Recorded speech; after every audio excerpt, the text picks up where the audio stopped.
Progressivism evolved from the pragmatism philosophical foundation and included an opportunity for the research to shift directions if needed to try different methods of inquiry to determine answers to the research questions. Because the study of thinking evolves regularly, progressivism allows the research to bypass traditional theories of practice and apply a multitude of possible solutions to the ever-moving target of educating children.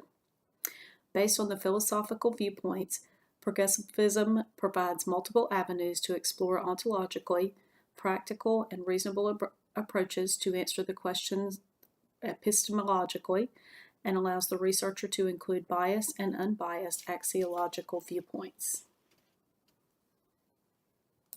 Progressivism moves the goal of teaching critical thinking to a requirement to maintain democracy and civilized population, providing students with real experiences to question, analyze, reflect on, and evaluate makes true connections between what is already known and what is to be learned, resulting in the internalized momentum to think critically as a habit instead of a choice.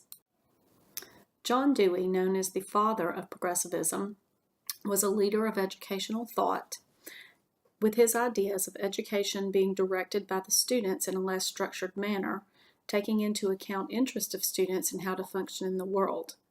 On the heels of the release of the 1902 Education Act, prompted by the involvement of government in school decisions, Dewey released a response entitled The Educational Situation as Concerns the Elementary School, stating that the government only gets involved in education when the public begins to demand higher performing graduates, and adds that nobody in government should dabble in education.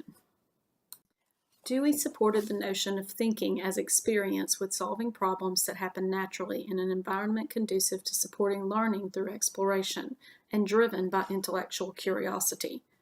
Use of the scientific method shifts an uncertain situation to one with a specific answer discovered by a curious student instead of the teacher serving as the disseminator of knowledge. Dewey saw a need for change when connecting with the University of Chicago as a student first, then as a professor. Constructs of progressivism produce a well-rounded student ready to make an entrance into the world as a productive member of a democratic society. Students and teachers had different roles in the classroom than traditional schools. Students led the way with interest and discovery, and the teacher functioned as facilitator with content and pedagogical knowledge to challenge students to take risks and reach goals.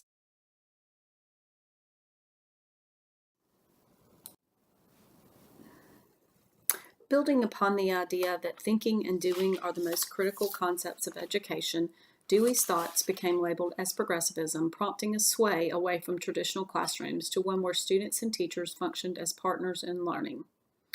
Dewey went on to establish the Laboratory School in Chicago, where his classrooms were all centered around educational institution, replacing the former way of structuring school. He referred to the former way as its passivity of attitude, its mechanical massing of children, its uniformity of curriculum and method, and the integration of the miniature community of the school within the community at large. At the end of the 19th century, Dewey and his colleagues proposed an activity-based cooperative group teaching method based on nature and the study of community.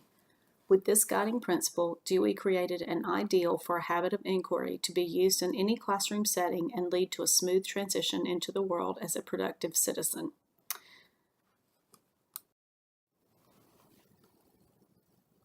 Dewey believed a child's education should be pointed toward the developmental level that is appropriate for the child to learn at the deepest level possible, while urging the child to delve into points of inquiry to create curiosity and interest in the world. Dewey built a laboratory school based on principles of progressivism and put into practice what was deemed as the most appropriate way to educate a child. In Dewey's school, teachers were required to follow the idea, every experience is a moving force, and promoted curiosity above all else. Through Dewey's philosophy of education, children experienced collateral learning, which is the formation of enduring attitudes of likes and dislikes, may be and often is much more important than the spelling lesson or a lesson in geography. Dewey was dedicated to creating a culture conducive to exploration and curiosity, and believed teachers also be given time in the educational process to become experts in practice, not subject area, but educating students as a whole. Creating a classroom conducive to the needs of the students in a progressivist classroom requires a teacher with confidence, content knowledge, strong pedagogy, critical thinking skills, and the ability to create a culture of learners. This leads to a need for positive self-efficacy, which is a definite need in our classrooms.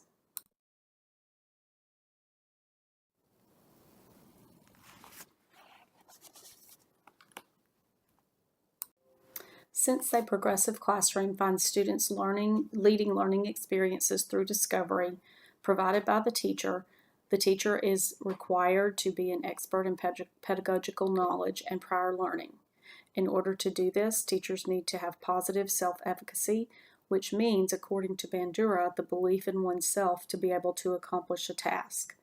Teachers modeling and instructing students to think critically create an environment where students benefit through metacognitive thinking and are capable of asking and answering questions and proposing challenges that encourage higher-order thinking required in the workforce. The ability to self-regulate as a learner is a requirement in modern classrooms and promotes a community of inquiry through common learning experiences. Teachers must have a paradigm shift away from traditional classrooms in order to be a member of a progressivism classroom, and to lead that paradigm shift requires positive self-efficacy.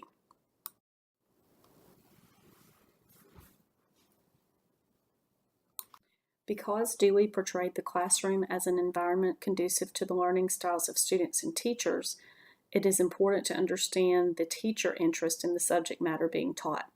Teacher interest promotes positive well-being for the instructor, as well as well-communicated instructional practices, leading to a more defined learning style. Teachers who are paying attention to metacognitive activities and critical thinking will result in positive self-efficacy for teaching those students in a progressivism classroom.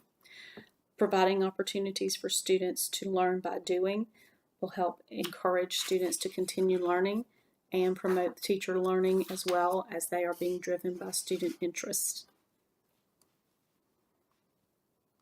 The development of progressivism, self-regulation, and community of learning is directly correlated to Bandura's social cognitive theory, specifically promoting positive self-efficacy. Bandura defines self-efficacy as concerned with people's belief in their capability to produce given attainments. To participate in a progressivist classroom, a student's self-efficacy must be confident and open for growth to allow for a judgment of ability to organize and make decisions for desired outcomes. Self-efficacy is impacted by choices, effort, perseverance, and resilience, creating the perfect blend of a progressive student. Previous experiences and the ability to achieve goals, as well as the inclusion of one's values and attitudes, drives positive self-efficacy, deemed as an essential component of the constructs of progressivism. Promoting self-efficacy through teacher pre-service education will help improve teacher self-efficacy as they enter their own classroom and be able to communicate the progressivist way of thinking to allow students to experience growth through curiosity, critical thinking, and inquiry. According to Weber and Miller, teacher education programs need to rethink commitment to subject-specific to advance a vision of education that gives new and practicing teachers the capacity to be critical of the status quo, to develop pedagogies that engage available resources and include diverse ways of learning, to be supple in responding to changing environments and educational needs, and to prepare students for lifelong learning and civic engagements. John Hattie agrees with this and proposes challenging teacher education programs that shift away from subject-specific curriculum and consider social justice and reflective practitioner instructional strategies to prepare pre-service teachers for the reality of a changing culture.